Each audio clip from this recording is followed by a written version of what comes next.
Goeiemôre vriende, ons is dankbaar teenoor die Here dat ons weer so op 'n maandagooggend saam kan wees. Ons vertrou dat u die naweek geniet het, lekker uitgerus het, dat u reg is vir die week wat voorlê.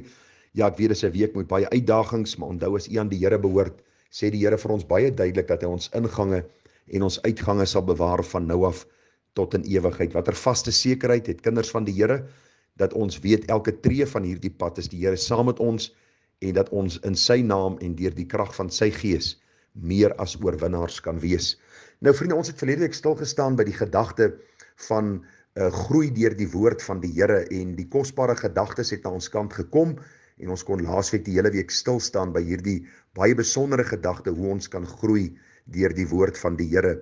Nou vanmôre gaan ek 'n kort reeks begin. Dit behoort ons ook die hele week besig te hou, maar wil ek met u praat oor die gedagte van die boek wat die toets van tye deurstaan het. Nou soos jy weet, lewe ons in 'n postmodernistiese tyd.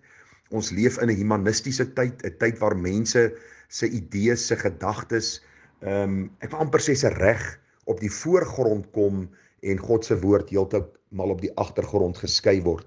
Mense sê dat waarheid is relatief, met ander woorde, daar is geen absolute waarheid nie.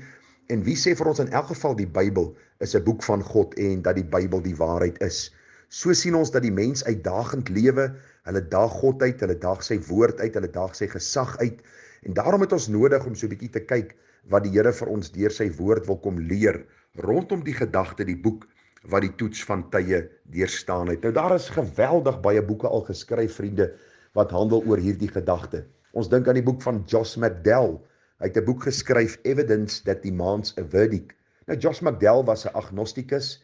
Dit was iemand wat baie skepties gestaan het teenoor die Christelike geloof, die woord van die Here, die geïnspireerdheid van die woord en in sy soeke het hy tot bekering gekom en hy het hierdie boek geskryf, Evidence That Demands a Verdict, waarin hy baie duidelik bewys dat God se woord die enigste boek is wat die toets van tye deurstaan het. Nie die Koran nie, nie die boek van Mormon nie, nie die Jehova Getuies se Bybel nie, nie die filosowe en baie van die ander godsdienstige groepe se boeke nie, maar die Bybel het die toets van tye deurstaan. 'n Ander man met die naam van Lee Strobel het 'n boek geskryf, The Case for the Christ, of The Case for Faith is die ander boek wat hy geskryf het, waarin hy as ateïs in sy soeke om sy vrou se geloof te probeer verkeerd bewys, haar geloof in Christus, het hy geweldig baie ondersoeke, navorsing gedoen en deur God se genade het hy gered geword, toe hy agtergekom het dat die Bybel die enigste boek is wat die toets van tye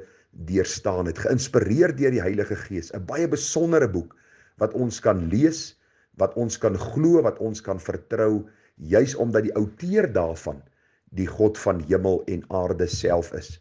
En ons gaan vanmôre 'n bietjie met u praat oor hierdie baie besondere gedagte in God se woord. En wil ek vir u bietjie lees daar in 1 Timoteus 1 vers 15 en ons gaan vir u lees wat staan in 1 Timoteus 1:15. Paulus skryf aan die jong man Timoteus en hy sê vir hom dis 'n betroubare woord en werd om ten volle aangeneem te word, dat Christus Jesus in die wêreld gekom het om sondaars te red, van wie ek die vernaamste is. Baie interessant, as ons kyk na die woordjie 'n betroubare woord, dan dink ons aan 'n betroubare getuie. As ons in 'n hofsaak kom, wil ons graag 'n betroubare getuie hê om die ware toedrag van sake deur te gee, sodat ons dan in die saak dan kan wen of dan hierdie saak in ons guns kan laat beklink. 'n Betroubare getuie is iemand wat die toets van tyd deurstaan het, iemand wat se woord dan gister en môre en oormôre dieselfde is. Dis nie iemand wat sy oggend en aand praatjies van mekaar verskil nie. Nou sê die Here vir ons deur die Heilige Gees, geskryf deur die apostel Paulus, dat die Bybel is 'n betroubare woord en hoor nou, werd om ten volle aangeneem te word. Met ander woorde, daar is nie net sekere gedeeltes in die Bybel wat woorde oor God het en woorde van God het nie, maar dit is God se woord en werd om ten volle aangeneem te word. Van Genesis die eerste hoofstuk tot Openbaring die 22ste hoofstuk, al 66 kanonieke boeke kan ons met ons hele hart aanneem as God se woord, waardeur ons kan opgroei en waardeur ons dan ook 'n beter verstaan van hierdie wêreld en dan ook sy toekoms kan verkry. Daarom sê 2 Timoteus 3 vers 16 vir ons, die hele skrif is deur God ingegee En die vraag is nou, hoe kan ons dan die Bybel bewys as waar en hoe kan ons bewys dat die Bybel die toets van tye deurstaan het? Nou ons gaan in die week wat voorlê bietjie met u praat oor die gedagte van die getuienis van die Bybel self. Ons gaan bietjie kyk na die profetiese akkuraatheid van die Bybel. Ons gaan kyk na die manuskripbewyse, die argeologiese bewyse, die getuienis van Jesus self, die wetenskaplike vooruitskouing, die ooggetuies, die wetlike bewyse en dan ook die uniekheid van die Bybel. Ek gaan vir u wys deur hierdie klompie gedagtes hoe die Bybel dan ook deur die jare, deur verskillende mense, van ateïste na filosowe, na professore, deur hierdie toetse gestuur is en elke keer soos goud tevoorskyn gekom het. Ek wil vanmôre vir u 'n kort opsomming gee van die Bybel. En vir u as kind van God die saak vir eens en vir altyd uitklaar, dat u nie hoef te twyfel aan die woord van die Here nie. U sien, die Bybel is waar. Die Bybel is betroubaar. Die Bybel is die boek wat die toets van tye deurstaan het, omdat dit 'n versameling van historiese dokumente is. Dit is geskryf deur ooggetuies gedurende die tyd van ander ooggetuies, wat skryf van bonatuurlike gebeure wat plaasgevind het ter vervulling van spesifieke Bybelse profesieë en aanspraak maak daarop dat hulle geskrifte van goddelike oorsprong is in plaas van menslik. Nou die Bybel is geskryf deur 40 verskillende skrywers oor 'n tydperk van 1500 jaar, van 3 kontinente, Afrika, Europa en Asië. Dis in 3 tale geskryf, Hebreëus, Grieks en Aramees. Daar is 66 volumes, honderde verskillende onderwerpe met geen weersprekings, al het die meeste mense wat die Bybel geskryf het mekaar nooit gesien of mekaar nooit geken nie. Vriende, dis die enigste geskrif ter wêreld wat deur elke vuurproef menslik moontlik gegaan het en elke keer soos goud tevoorskyn gekom het.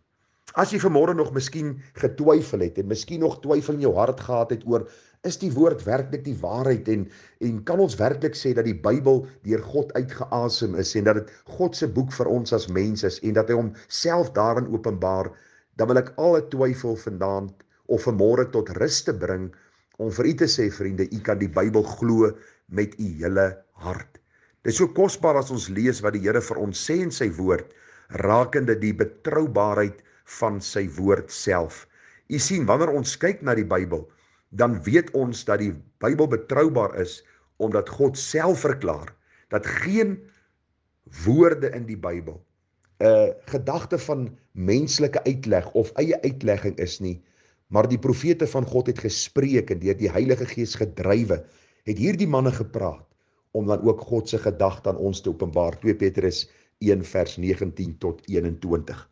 Daarom vra ek dat u saam met my in die paar dae wat kom met 'n opgewonde hart sal kom en sal luister met 'n geoefende oor en dat u twyfel miskien wat u kan hê tot rustig geles sal word en 'n opgewondenheid in die hart na vore sal kom om wanneer u die Bybel vat te besef dat hierdie boek is die boek wat die toets van tye deurstaan het en kop en skouers uitstaan bo enige ander geskrif in die wêreld, omdat dit uniek is, omdat God dit aan ons as mens gegee het. Mag die Here vir ons wysheid gee in hierdie paar dae wat voorlê, om met u hierdie saak deur te trap en die geloof in u hart te versterk, dat u met vrymoedigheid kan lees, kan leer, kan verstaan en kan doen dit wat die Here van u vra. Baie seën, baie liefde, mooi dag vir u, pas u self op, ons praat later. Totsiens.